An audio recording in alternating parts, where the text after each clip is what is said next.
Nada me preparou para o que aconteceu naquela noite. Meu bebê de 8 meses estava com febre alta, 40 graus, e eu já não sabia mais o que fazer. Eu chorava de medo, achando que era apenas uma infecção, alguma virose. Até que meu filho mais velho, de 7 anos, entrou no quarto, pálido, com os olhos marejados e disse: "Mamãe, eu sei quem fez isso." Aquelas palavras mudaram tudo. A partir dali, o que parecia uma simples noite de desespero se transformou num pesadelo. Uma revelação que destruiu o que eu acreditava sobre a minha própria família. Então já deixa o like, se inscreve aqui no canal e se prepara, porque essa história vai te fazer questionar o que existe dentro de uma casa que parece perfeita por fora. No começo, nossa vida parecia tão normal quanto a de qualquer outra família. Eu e meu marido estávamos juntos havia quase 9 anos. Tínhamos construído uma rotina tranquila, dessas que parecem previsíveis, mas confortáveis. Ele trabalhava muito, chegava em casa cansado, mas sempre encontrava um tempo para brincar com nosso filho mais velho, o Lucas. Eu adorava observar os dois juntos. Lucas ria alto, com aquela alegria de criança que transforma qualquer dia comum em algo especial. Quando engravidei novamente, pensei que nossa família finalmente estava completa. O bebê era esperado com tanto amor que até o quartinho foi decorado com meses de antecedência. O nome, Miguel, foi escolha do pai. Ele dizia que combinava com o irmão, que 2 meninos seriam a força da casa. Lembro da emoção no dia em que Miguel nasceu. O olhar do meu marido se encheu de orgulho e eu, exausta, acreditava que aquele seria o começo de uma fase ainda mais feliz. Durante os primeiros meses, tudo parecia correr bem. O bebê era tranquilo, dormia bem, mamava sem dificuldades. Lucas se mostrava um irmão carinhoso, sempre querendo ajudar a trocar fraldas, cantar músicas, balançar o berço. Às vezes eu me emocionava só de ver os dois juntos. Parecia o retrato perfeito da família que eu sempre sonhei ter. Mas, como em toda história que muda de rumo, os sinais começaram de forma sutil. Meu marido, que antes era atencioso, passou a se distanciar. Passava mais tempo no celular, trancado no escritório ou saindo sem explicar muito. Quando eu perguntava, ele dizia que eram coisas do trabalho e mudava de assunto. Achei que era apenas o estresse de ser pai de 2, a sobrecarga, as noites mal dormidas. Então, decidi não insistir. Até que, numa tarde qualquer, Miguel começou a chorar sem parar. O choro era diferente, mais agudo, desesperado. Toquei sua testa e senti um calor intenso. O termômetro marcava 39,7 graus. Meu coração disparou. Corri para preparar uma compressa, liguei para o pediatra e fiz tudo o que me mandaram, mas a febre não baixava. A noite já passava dos 40 graus. Ele tremia, gemia baixinho, e eu só sabia chorar. Liguei para o meu marido, que estava fora. Pedi que voltasse rápido. Ele chegou 1 hora depois, parecendo irritado, e disse que eu estava exagerando, que era só uma febrezinha de bebê. A frieza dele me assustou, mas não quis discutir. Eu o conhecia como alguém calmo, racional. Talvez fosse a forma dele lidar com o pânico. Ficamos juntos tentando baixar a temperatura, e quando o bebê finalmente dormiu, eu me sentei ao lado do berço, esgotada. Meu marido colocou a mão no meu ombro e disse para eu descansar. "Amanhã ele vai estar bem", garantiu. Eu queria acreditar. Mas o dia seguinte foi ainda pior. Miguel acordou mais fraco, sem querer mamar. Levei-o ao hospital às pressas. Fizemos exames, e o médico me olhou com expressão confusa. Disse que não havia sinais de infecção viral ou bacteriana, que talvez fosse algo transitório, mas que o corpo do bebê estava reagindo de forma estranha. Saí de lá com o coração apertado, sem entender o que estava acontecendo. Quando cheguei em casa, percebi o olhar de Lucas. Ele parecia inquieto, observando tudo com uma seriedade incomum para uma criança de 7 anos. Perguntei se estava tudo bem, e ele respondeu que sim, mas desviou o olhar. Não dei muita atenção naquele momento, achando que ele só estava preocupado com o irmão. Os dias passaram, e a febre vinha e ia como uma maré imprevisível. Eu anotava cada horário, cada temperatura, cada medicamento. Às vezes parecia melhorar, até que voltava de repente, ainda mais forte. O desespero foi virando rotina. Eu mal dormia, mal comia, e meu marido, ele continuava estranho. Dizia estar cansado, que precisava de espaço, que eu estava deixando a casa carregada de energia ruim. Eu só queria entender o que estava acontecendo com o meu bebê. Numa dessas noites em claro, enquanto embalava Miguel, percebi Lucas me observando do corredor. Ele parecia querer dizer algo, mas hesitava. Quando chamei, ele correu de volta para o quarto. Fiquei com aquilo na cabeça, uma sensação de que havia algo que eu não estava enxergando. As horas seguintes foram de angústia. O som da respiração fraca do bebê, o silêncio da casa, e aquele olhar do meu filho mais velho voltando à minha mente. Eu ainda não sabia, mas naquela casa tranquila, onde o amor parecia ser o alicerce de tudo, existia um segredo sombrio prestes a vir à tona, e ele começaria com uma simples frase: "Eu sei quem fez isso." As horas seguintes àquela primeira noite pareciam um pesadelo sem fim. A febre de Miguel continuava subindo, e nada parecia funcionar. Eu já havia alternado entre compressas, remédios e orações, mas o calor que saía do corpinho dele era quase inacreditável. O médico havia dito que poderia ser algo transitório, mas dentro de mim eu sentia que havia algo mais, algo errado, algo que não se explicava com diagnósticos comuns. Na manhã seguinte, enquanto eu tentava alimentar o bebê, percebi que ele não reagia direito. Seus olhos se moviam lentos, como se o sono fosse mais forte que a vontade de acordar. O coração disparou, e eu o levei de volta ao hospital às pressas. Meu marido ficou em casa com Lucas, dizendo que não havia necessidade de tanto drama. Aquela indiferença me feriu mais do que qualquer palavra. No pronto-socorro, os enfermeiros correram para atendê-lo. Fizeram novos exames, coletaram sangue, mediram a temperatura várias vezes. A médica me olhou com um semblante pesado e perguntou se o bebê havia ingerido algo diferente. Algum remédio, alguma substância fora da rotina. Eu jurei que não. Disse que só ele e eu cuidávamos de Miguel, e que eu jamais deixaria algo assim acontecer. Ela suspirou, anotou algo e pediu que eu aguardasse o resultado dos exames. As horas pareciam se arrastar, e o som dos monitores se misturava com o da minha respiração acelerada. Quando finalmente ela voltou, seu tom mudou. Disse que os exames apontavam um leve indício de intoxicação, mas nada que pudesse ser confirmado sem análises mais específicas. Eu congelei. Intoxicação? De quê? Como? A médica não quis alarmar, mas sugeriu que eu ficasse atenta. Recomendou observação em casa e pediu que anotasse tudo o que Miguel comia ou bebia. Voltei para casa tremendo.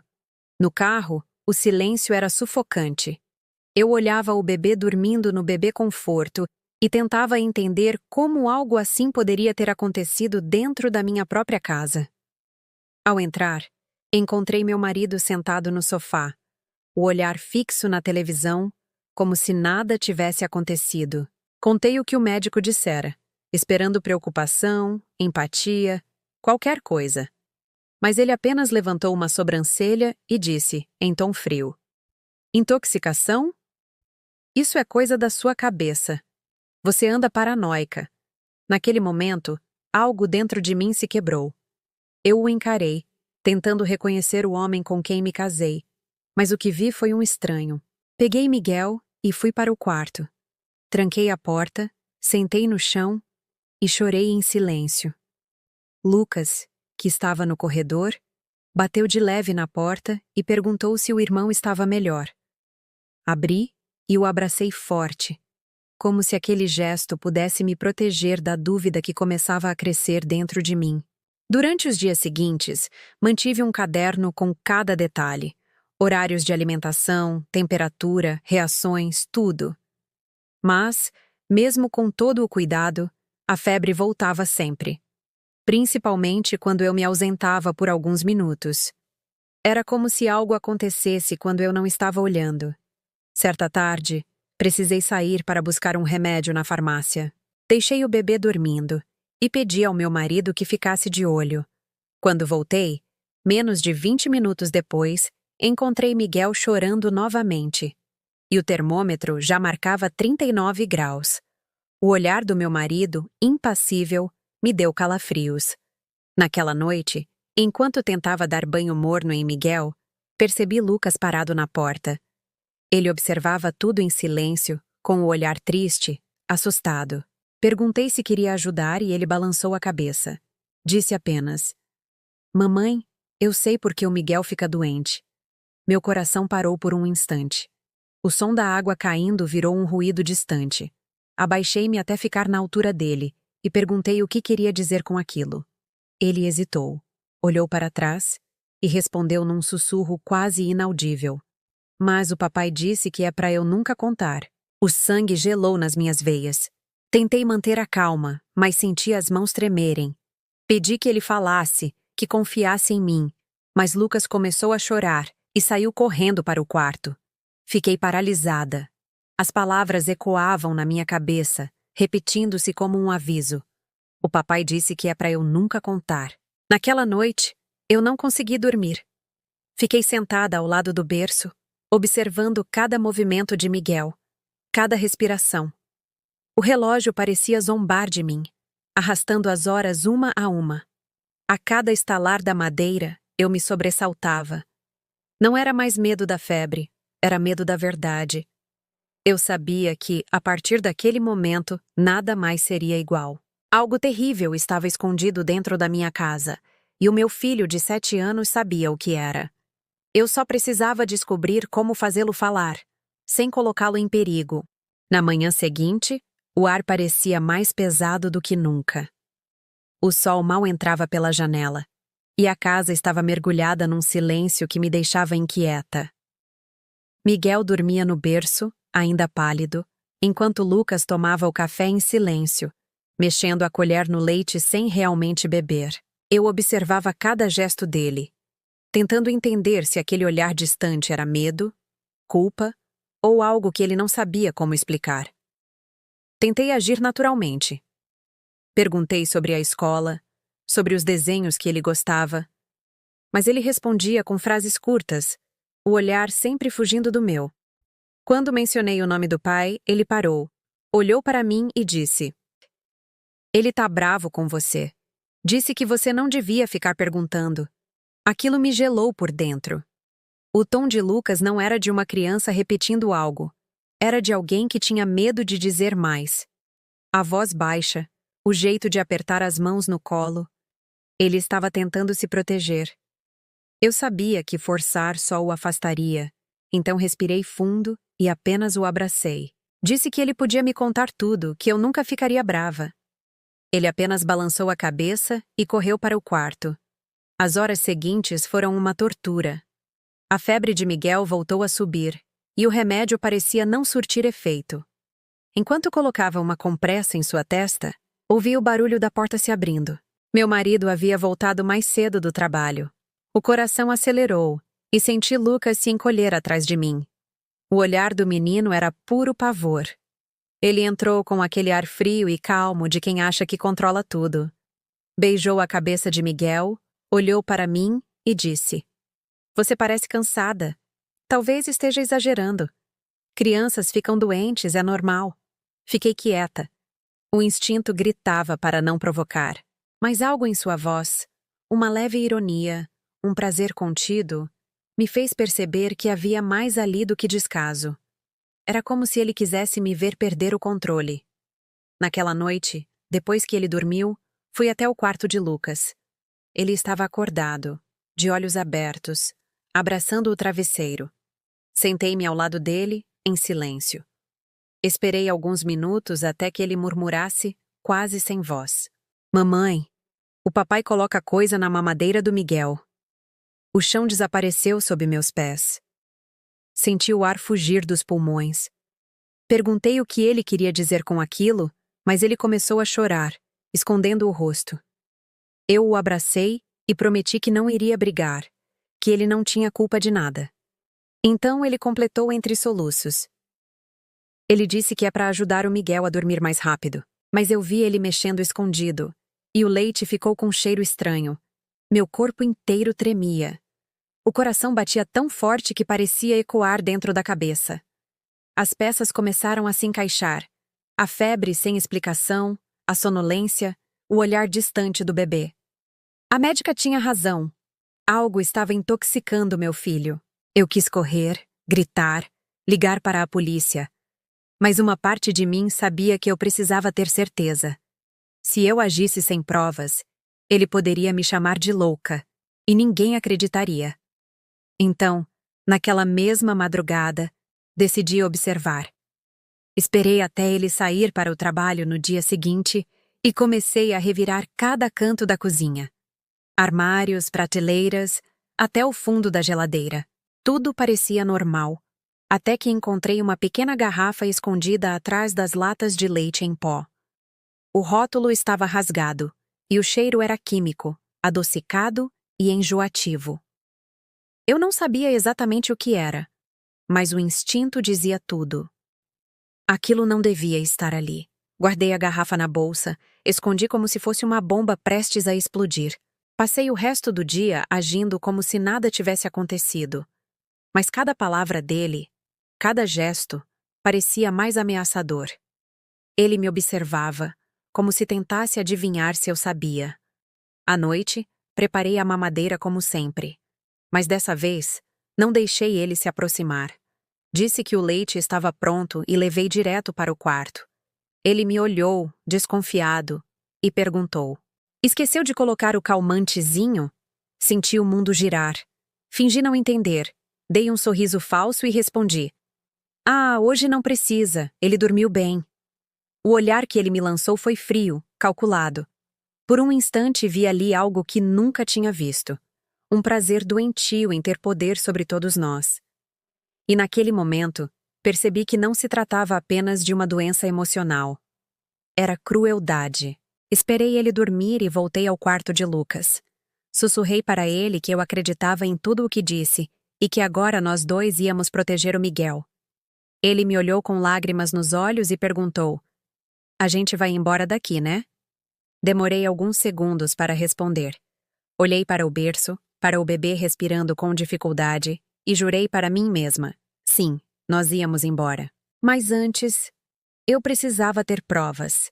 E naquela mesma noite, com o coração em pedaços, decidi instalar uma câmera escondida na cozinha. O amanhecer seguinte chegou como uma névoa pesada, trazendo consigo um silêncio estranho. O tipo de silêncio que antecede uma tempestade. O plano estava armado. A câmera, pequena e discreta, estava escondida entre as latas de mantimentos, posicionada para pegar cada movimento da cozinha. Eu não sabia se teria coragem de assistir ao que ela registraria, mas precisava saber a verdade, por mais cruel que fosse. Fingi normalidade o dia todo. Preparei o café, lavei roupa, brinquei com Lucas e cuidei de Miguel, que parecia um pouco melhor. Mas cada gesto meu era calculado.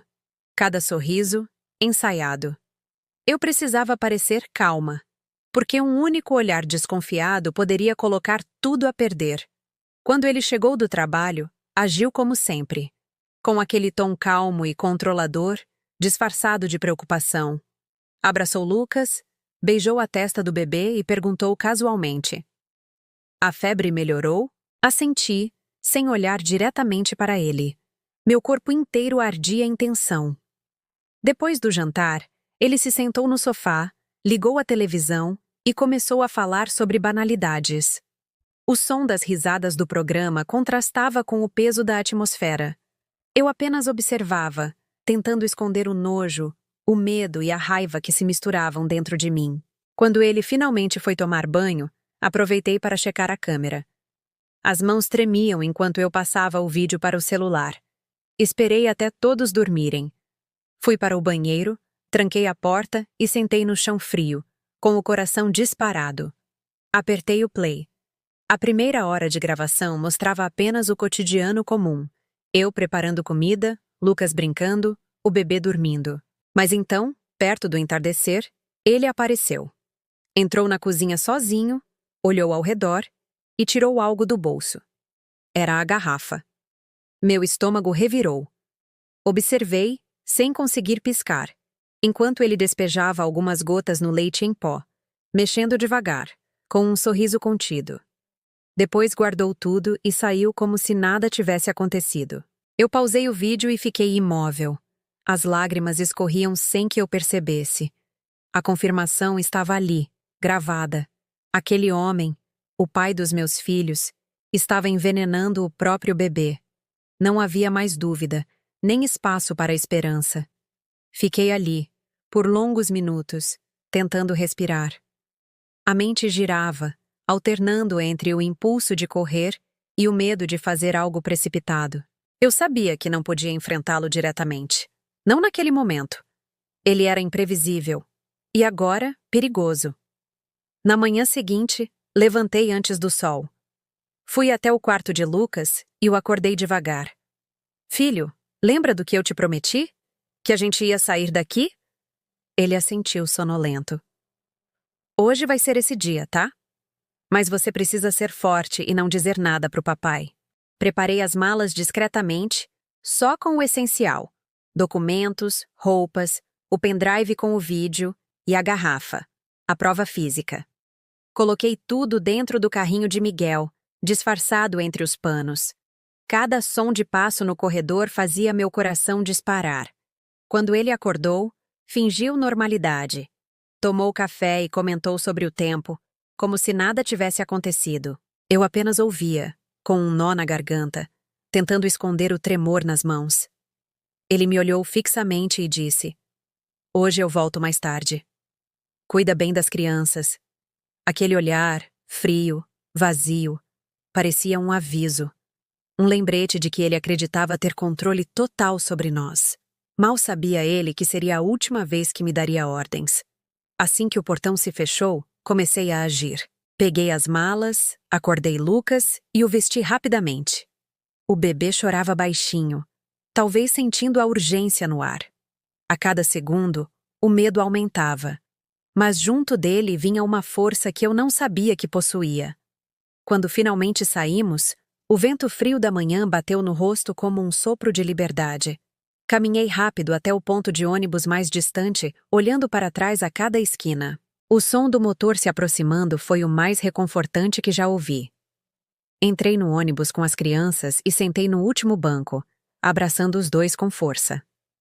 Enquanto o veículo se afastava, a cidade parecia se abrir diante de mim. E pela primeira vez em meses, respirei fundo. Lágrimas escorriam, mas não eram só de medo. Eram de alívio, de sobrevivência. Eu sabia que ele perceberia nossa ausência logo e que o perigo ainda não tinha acabado. Mas agora eu tinha provas, tinha coragem e, principalmente, tinha a verdade. Olhei para Lucas, que me observava em silêncio, e disse: Acabou, meu amor. Ninguém vai machucar mais o seu irmão. Ele encostou a cabeça no meu ombro e sussurrou: Eu sabia que você ia salvar a gente. E naquele instante, entre o barulho das ruas e o choro leve de Miguel, percebi que a pior noite da minha vida havia terminado. Mas a batalha ainda estava só começando. O ônibus seguia pela estrada, e eu olhava pela janela sem realmente enxergar o que havia do lado de fora. Tudo parecia distante, enevoado. A mente girava, repassando cada detalhe, cada olhar, cada frase dele que agora fazia sentido. Eu estava fugindo com meus filhos, e ao mesmo tempo sentia um misto de desespero e liberdade que era impossível descrever. Desci no centro da cidade, em um ponto longe de casa, onde ele jamais pensaria em procurar. Segurei Lucas pela mão, ajeitei o cobertor em volta de Miguel e caminhei até uma pequena praça. O frio da manhã ainda cortava o ar, e a sensação era de estar perdida. Eu precisava de um plano, não podia simplesmente desaparecer. Peguei o celular e, com as mãos tremendo, procurei o número de uma amiga antiga, Júlia. Alguém em quem eu sabia que podia confiar. Fazia meses que não nos falávamos, porque ele havia afastado todos ao meu redor. Mas quando ouvi sua voz do outro lado da linha, o choro veio antes das palavras. Em menos de 1 hora, ela me encontrou. O abraço dela foi o primeiro gesto de segurança que senti em muito tempo. Fomos direto para sua casa, um apartamento simples, mas acolhedor. Lá, ela preparou café, pegou roupas limpas para mim e as crianças, e me deixou respirar. Só então consegui contar tudo, desde as suspeitas até a gravação. Júlia me ouviu em silêncio, o rosto branco de espanto. Quando mostrei o vídeo, ela levou as mãos à boca, horrorizada. "Meu Deus, isso é crime!" disse com a voz embargada. "Você precisa ir à polícia agora." O medo me paralisou por um instante. E se ele descobrisse? E se ninguém acreditasse em mim? Mas quando olhei para Miguel, dormindo no colo dela, percebi que não tinha escolha. Eu precisava protegê-los, mesmo que isso significasse enfrentar o inferno mais uma vez. No dia seguinte, fomos até a delegacia da mulher. Cada passo até aquele portão parecia pesar toneladas. A policial que me atendeu ouviu meu relato com atenção, e quando mostrei o vídeo, sua expressão mudou. O olhar dela ficou firme, profissional, mas havia empatia ali. "Você fez a coisa certa", ela disse.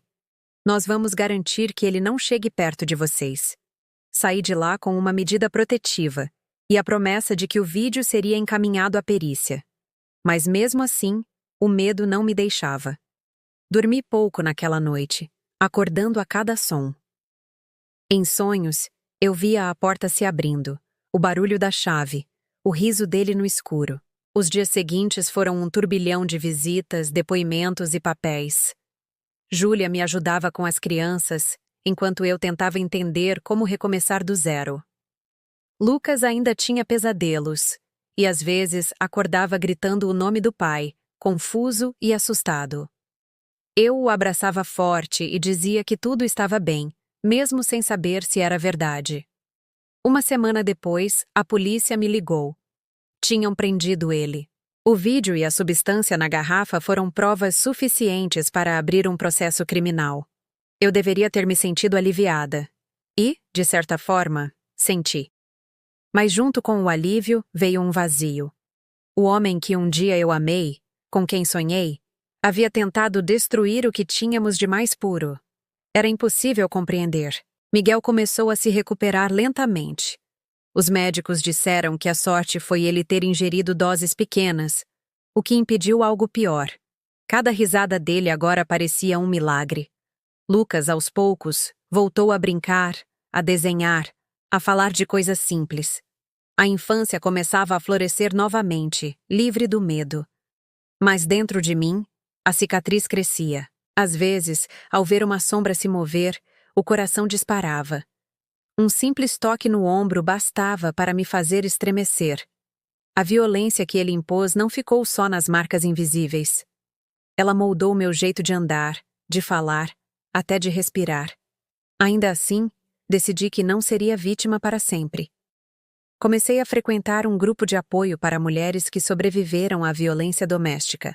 Lá, ouvi histórias parecidas com a minha, e pela primeira vez, percebi que não estava sozinha.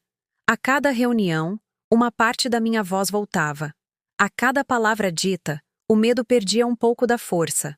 Um mês depois, consegui um pequeno apartamento com a ajuda do programa social. Não era grande, mas era nosso. As paredes ainda cheiravam a tinta nova, e cada canto representava um recomeço. Coloquei o berço de Miguel perto da janela, e Lucas ganhou o próprio quarto, algo que ele nunca teve. Numa noite, enquanto arrumava as caixas, ele veio até mim com um desenho. No papel, havia 3 figuras: eu, ele e o bebê. Acima, um sol enorme, e no canto, uma porta fechada com uma chave desenhada fora dela. "É para mostrar que agora ninguém tranca mais a gente", disse ele sorrindo tímido. Eu chorei. Não de tristeza, mas de gratidão. Pela primeira vez, o passado parecia distante o bastante para ser apenas lembrança, e não mais ameaça. Mas antes de dormir, olhei para o celular. Tinha uma notificação. Número desconhecido. Nenhuma mensagem. Apenas o silêncio. O mesmo silêncio que um dia antecedeu o terror. Apaguei a tela e fechei os olhos, decidida a não deixar o medo me dominar novamente. Eu havia enfrentado o pior e sobrevivido. O tempo começou a passar, mas dentro de mim ele parecia imóvel. Mesmo com ele preso, o medo ainda respirava ao meu lado. Eu dormia com as luzes acesas, verificava a porta 2, 3 vezes antes de deitar, e qualquer ruído no corredor me fazia prender a respiração. Era como se a minha mente ainda estivesse trancada naquele quarto, mesmo depois que as chaves haviam sido tiradas das mãos dele. Durante o dia, eu tentava me convencer de que tudo estava bem. Levava Lucas à escola, cuidava de Miguel, cozinhava, limpava, sorria. Mas por dentro, havia um vazio que eu não sabia como preencher. Às vezes, me pegava pensando se ele estava comendo, dormindo, se sentia arrependimento. E logo depois me odiava por pensar nisso. A terapeuta dizia que o trauma precisava de tempo, que o cérebro tentava entender o que o corpo já havia sobrevivido. Eu tentava acreditar. Mas o medo era insistente e parecia encontrar brechas até nos momentos de paz. Certa manhã, recebi uma carta da Defensoria Pública. O processo estava em andamento e eu precisaria depor novamente. Só de ler aquilo, senti o chão se abrir. Reviver tudo significava reabrir feridas que eu mal conseguira fechar. Na noite anterior à audiência, quase não dormi. Ficava imaginando o rosto dele, o olhar frio, as palavras cortantes. No tribunal, quando o vi pela primeira vez depois de tudo, minhas pernas quase falharam. Ele parecia calmo, como se nada tivesse acontecido. Tentou me encarar, mas eu desviei. Respirei fundo. Apertei a foto dos meninos que levava no bolso e comecei a falar. Contei cada detalhe: a manipulação, o controle, o veneno, o quarto trancado. Cada palavra era como arrancar um espinho. E quando terminei, percebi que o medo ainda estava lá, mas menor. Depois disso, comecei a reconstruir minha vida em pequenos passos. Entrei em um curso de costura oferecido pela prefeitura. No início, minhas mãos tremiam tanto que era difícil passar a linha na agulha. Mas com o tempo, encontrei naquilo uma forma de cura. Costurar me fazia sentir que podia consertar não só tecidos, mas também partes de mim que ele tentou rasgar. Lucas começou a sorrir de verdade novamente. Fazia amigos na escola, trazia desenhos, falava sobre futebol. Miguel já dava os primeiros passos, tropeçando e rindo, e o som da risada dele era como um lembrete constante de que a vida seguia, apesar de tudo. Mas nem tudo era tranquilo. Certa tarde, ao voltar do mercado, percebi uma sombra parada na esquina do prédio. Um homem, de boné, olhando para cima. Por um segundo, o sangue gelou. O coração disparou e o pânico tomou conta. Corri para dentro com as crianças, trancando as portas, tremendo. Liguei para Júlia, que veio imediatamente. Ela tentou me acalmar, dizendo que talvez fosse apenas alguém passando. Mas eu sabia que o medo não precisava de provas. Ele vivia dentro da gente, pronto para saltar a qualquer sinal. Naquela noite, o telefone tocou. Número restrito. Deixei tocar até cair. O silêncio que ficou depois foi pior que qualquer som. Nos dias seguintes, comecei a tomar mais cuidado. Mudava os caminhos, evitava sair sozinha. Conversei com a polícia, que reforçou a medida protetiva e recomendou vigilância no prédio. Mesmo assim, a sensação de estar sendo observada não me deixava. Em meio a tudo isso, algo começou a mudar em mim. Pela primeira vez, percebi que o medo, embora real, não podia mais me controlar completamente. Eu já tinha enfrentado o pior, e sobrevivi. E talvez isso fosse o que ele nunca entenderia, que o poder dele sobre mim acabou no momento em que decidi sair pela porta e não voltar. Com o tempo, o tribunal confirmou a sentença. Ele seria condenado e transferido para outra cidade. Quando recebi a notícia, não chorei. Apenas sentei no chão, abracei os meninos e respirei fundo. Era como se um peso invisível tivesse finalmente caído dos meus ombros. A partir dali, comecei a planejar o futuro. Inscrevi Lucas em aulas de música, porque ele sempre demonstrou amor pelos sons. Miguel crescia saudável, curioso, cheio de energia. E eu, aos poucos, voltava a me reconhecer no espelho. Já não era a mulher que vivia em silêncio, pedindo desculpas por existir. Era alguém que lutou. E venceu. No grupo de apoio, outras mulheres começaram a me procurar. Queriam saber como eu consegui sair, o que fazer, por onde começar. E eu contava minha história, não com vergonha, mas com propósito. Porque entendi que cada vez que uma mulher fala, outra encontra coragem para fazer o mesmo. Numa dessas reuniões, uma delas me disse: "Você fala com tanta força, parece que não sente mais medo." Eu sorri e respondi: "O medo ainda mora aqui, mas agora ele sabe o lugar dele." E era verdade. Às vezes, ainda acordo no meio da noite, assustada com um sonho, o coração acelerado. Mas ao olhar para os meus filhos dormindo, o medo se transforma em algo mais forte, em amor, em instinto, em proteção. Eu não sei o que o futuro reserva. Talvez o passado sempre tente bater a porta, de uma forma ou de outra. Mas hoje, sei que posso enfrentá-lo. Porque a pior prisão que vivi foi aquela que ele construiu dentro de mim. E dessa, eu mesma encontrei a chave. Os meses seguintes foram como aprender a andar de novo. Tudo era novo. O apartamento pequeno, o som da cidade à noite, o silêncio que antes era assustador, agora começava a ser paz. Aos poucos, o medo deu lugar a uma estranha sensação de liberdade. Não era felicidade ainda, mas era um começo. A narradora, agora acostumada a ser chamada pelo nome, Mariana, começou a construir uma nova rotina. As manhãs eram ocupadas com os meninos, as tardes com o curso e o trabalho de costura. Ela vendia pequenas peças em uma feira do bairro, e embora o dinheiro fosse pouco, cada centavo tinha gosto de vitória. Pela primeira vez em muito tempo, tudo o que ela tinha era dela, conquistado com esforço, com dignidade. Mas o recomeço não foi fácil. As noites ainda traziam lembranças que o tempo não apagava. Às vezes, o som de uma porta batendo a fazia estremecer. Outras vezes, o toque de um celular desconhecido disparava o coração. A terapeuta dizia que a mente tem seus fantasmas e que a cura não é esquecer, é aprender a conviver. Certa manhã, Mariana acordou com o choro de Miguel. Ele estava com febre, nada grave, mas o susto a fez lembrar dos tempos em que não podia correr para o hospital sem pedir permissão. Segurando o filho no colo, ela percebeu o quanto havia mudado.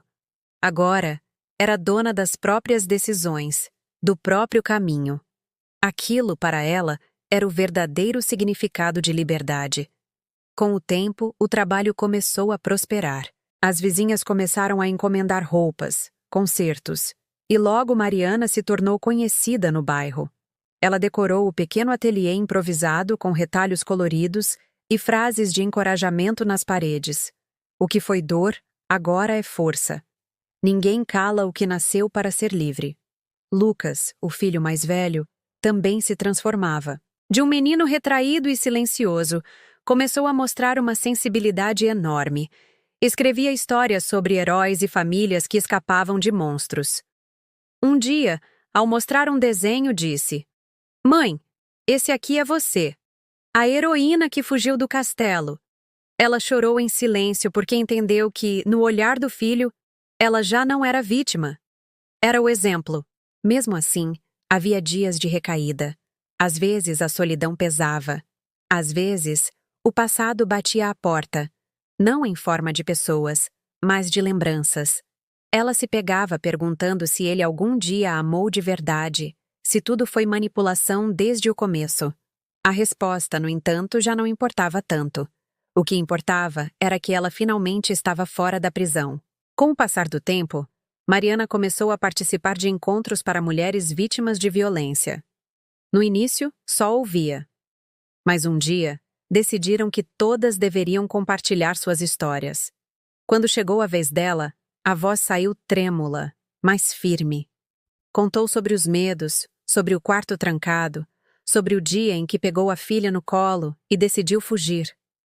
Quando terminou, a sala ficou em silêncio. Algumas choravam. Outras se aproximaram, pedindo conselhos, abraços, força. E foi ali que ela entendeu que a dor que viveu podia servir de algo maior. Podia salvar outras pessoas. A partir daquele dia, ela passou a ajudar novas mulheres a saírem de relações abusivas. Indicava lugares de acolhimento, explicava como guardar dinheiro, como procurar ajuda. Tornou-se referência no grupo. Uma mulher disse: "Você fala como alguém que venceu."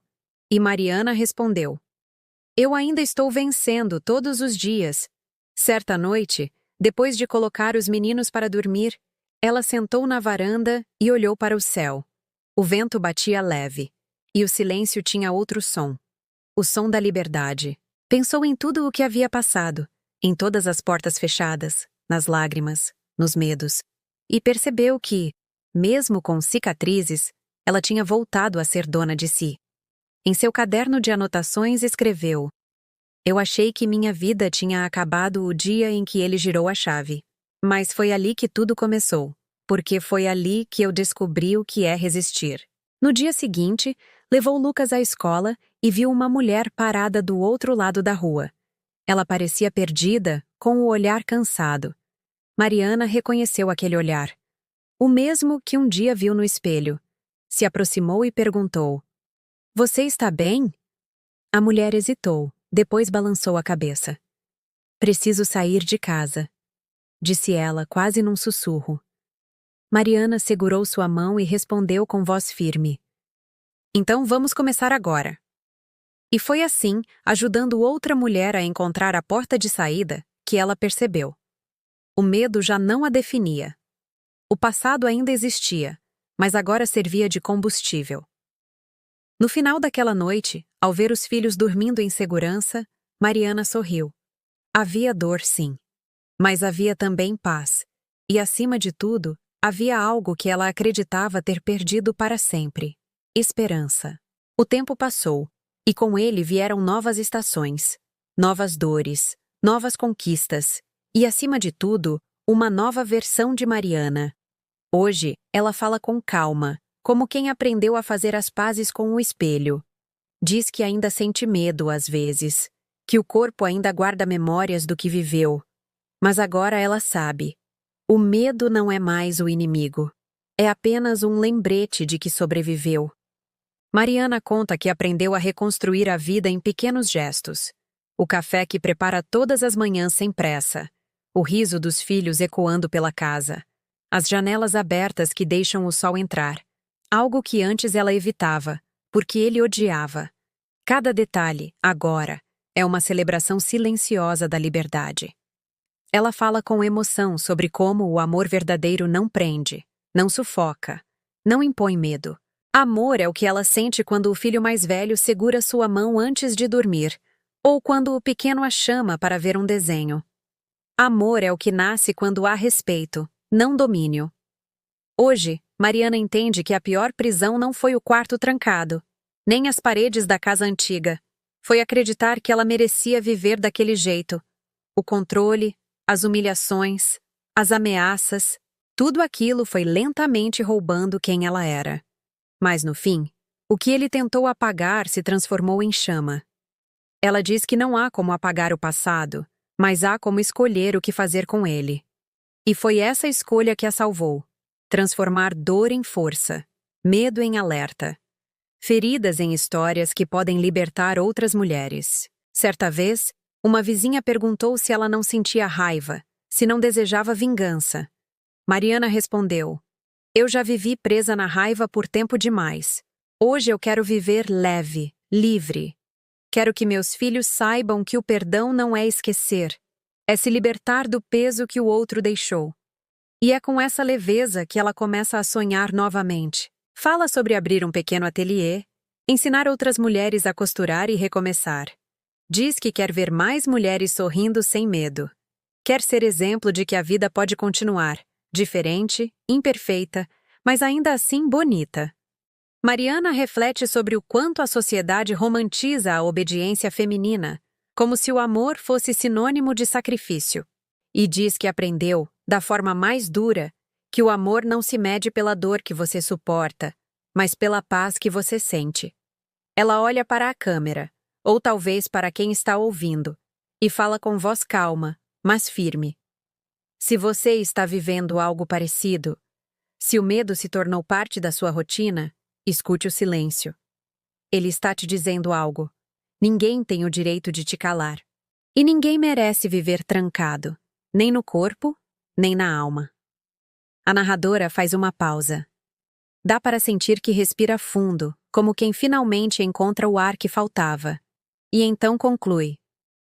Eu sobrevivi. E não foi por sorte. Foi porque um dia entendi que a chave da porta estava dentro de mim o tempo todo. E se você está ouvindo isso agora, talvez seja porque está na hora de girar a sua. O som de um vento suave passa, e a narração segue mais baixa, mais introspectiva. Ela conta que o marido nunca mais procurou saber delas, que o tempo levou o medo, mas deixou cicatrizes, e que, embora o passado ainda viva nas lembranças, hoje ele não a define mais. Eu não sou a mulher trancada no quarto, eu sou a mulher que abriu a porta. A câmera imaginária se afasta, mostrando o novo lar. Paredes simples, coloridas por desenhos de crianças. Um vaso de flores na janela, o sol entrando sem pedir licença. Lucas brinca no chão, Miguel balbucia algumas palavras e Mariana costura em silêncio. Do rádio, toca uma música suave. E a voz dela se mistura ao som. Viver em paz não é esquecer o que aconteceu. É olhar para trás e saber que você nunca mais vai voltar. Ela encerra com um leve sorriso, e a última frase é dita com a serenidade de quem finalmente venceu. E se você conhece alguém que vive com medo, mostre essa história. Às vezes, o primeiro passo para sair é saber que é possível. A tela escurece, e a voz finaliza, suave, mas marcante. Deixa o like, se inscreve no canal, e nunca esqueça, amor que aprisiona não é amor, é só uma cela disfarçada.